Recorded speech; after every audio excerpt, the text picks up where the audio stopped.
जनता curfew करके उसके बाद कई राज्यों ने स्टार्टिंग में लॉकडाउन की शुरुआत की और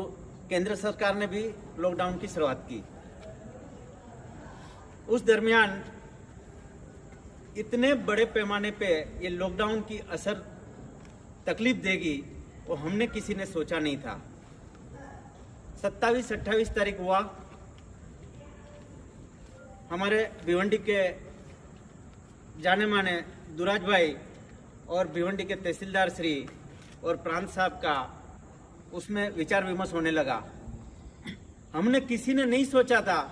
और 1 तारीख को तहसीलदार साहब के माध्यम से दुराज भाई ने एक ग्रुप बनाया और उस ग्रुप में मुझे ऐड किया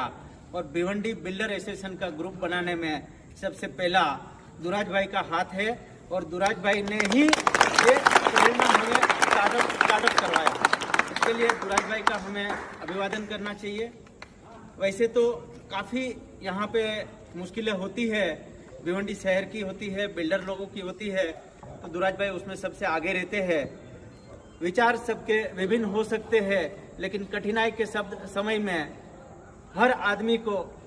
कंधे से कंधा मिला के रहना चाहिए। और 1 तारीख को जैसे ग्रुप बना के दुराज भाई ने उसकी अगुवाई ली और तहसीलदार और प्रांत साहब, हमारे बीडीओ और म्यूनसिपलिटी कमिश्नर, उनके साथ में काफ़ी भिवंडी के समझो के ये बांधकाम से व्यवहार से जुड़े हुए लोग आए थे और वहाँ पे एक गोपाला में मीटिंग ली गई और उसी दिन तय कर लिया गया कि कम से कम 50,000 किट तो हमें बनानी है। 2 लाख किट अन्न धान्य की लगेगी, 50,000 किट बनानी है। उस किट की शुरुआत से वहाँ से ही समझो कि काफ़ी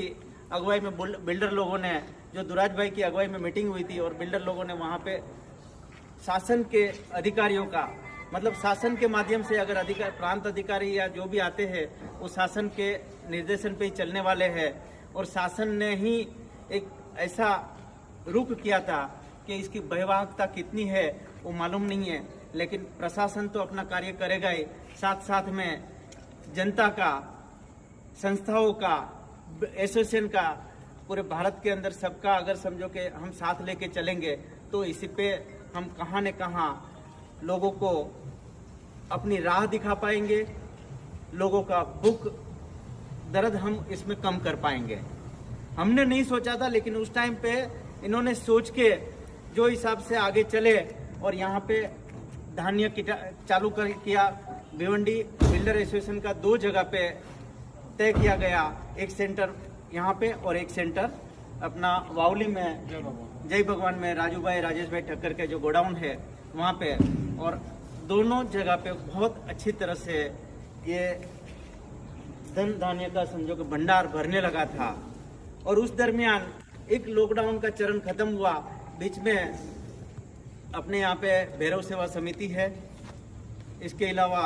दूसरे कुछ किचन हो चुके थे चालू और उन्होंने अविरत कार्य चालू कर दिया था। लेकिन ज़रूरियात इतनी बढ़ने लगी थी लोगों में कि लॉकडाउन की वजह से परिस्थिति ऐसी हो गई थी कि कामगार को पगार नहीं मिलेगा ये नहीं था, लेकिन जो लॉकडाउन में, जो भयावहता में लोग जहाँ पे भी फंसे थे, मुंबई में है तो मुंबई से यहाँ नहीं आ पा रहे थे, यहाँ है तो यहाँ से वहाँ नहीं जा पा रहे थे, तो कामगारों तक मदद कैसी पहुँचेगी? उनके पैसे, कामगारों के पैसे कामगारों तक पहुँचाने में भी तकलीफ हो रही थी। ऑनलाइन कुछ लोग डाल रहे थे लेकिन खरीदी नहीं कर पा रहे थे, दुकानें बंद, सब कुछ बंद। तो ऐसी अगर व्यवस्था खड़ी हो गई है, उस व्यवस्था के माध्यम से चालू हुआ सब किट वगैरह। और उसके बाद प्रशासन के माध्यम से हमें 20 तारीख को ये किचन चालू करने का अवसर मिला, जो हमने अखिल भारत गुजराती समाज के बैनर के नीचे यहाँ पे किचन चालू किया। और त्वरित उसके बाद में जय भगवान के वहाँ से बिल्डर एसोसिएशन की ओर से नाइक फाउंडेशन में भी किचन चालू किया गया। वहाँ पे दोपहर का और शाम का भोजन जाता था, यहाँ पे हम लोग सुबह का नाश्ता देते थे।